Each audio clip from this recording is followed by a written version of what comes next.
Here's a fun assignment for you. Find someone who grew up in America who now is between about the age of 45 and 55 and say this phrase.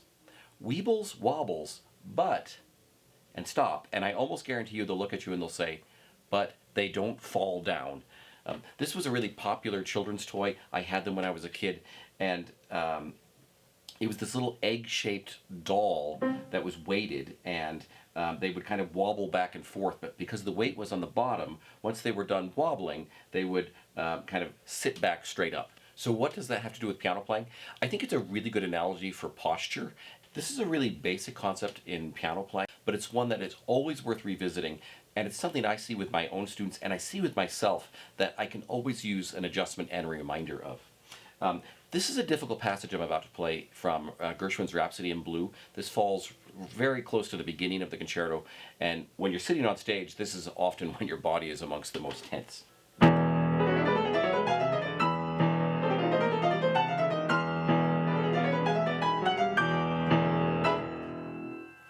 That's a really difficult passage because it involves kind of blind jumps. You're having to move out, and you can't really watch both hands at the same time. Now, what does that have to do with Weeble wobbles? It is this.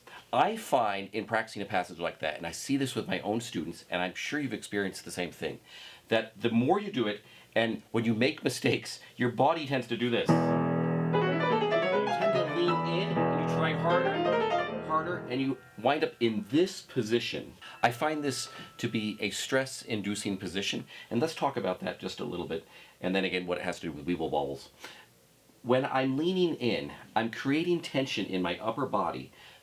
The human head weighs like 10, 11, 12 pounds, and as I'm leaning in, I'm asking my body to support, my spine to support 12 pounds that's hunched over. That requires a lot of extra tension to do that.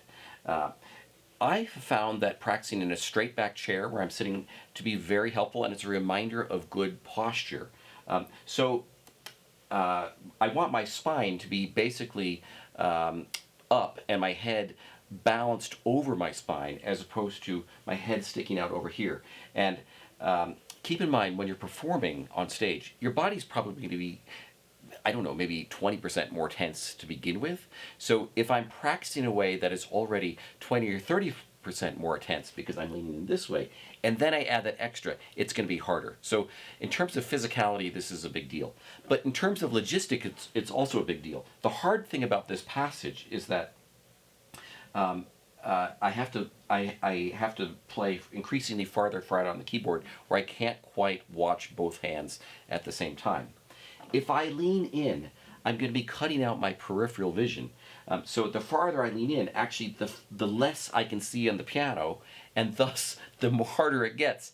And then often it becomes a kind of feedback loop. The harder it gets, students, and I find myself doing this too, I try harder and harder, and I lean farther and farther in, and it's getting harder and more difficult for me.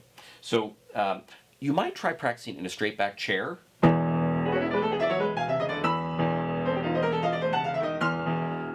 Find that centered space. Now, what does it have to do with Weeble wobbles?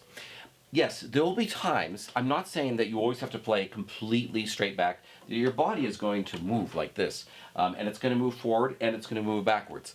But like those Weeble wobbles, I'm hoping that you find a basic centered position that is your basic point of reference, and at times it will move, but it will eventually come back and you will be sitting straight back.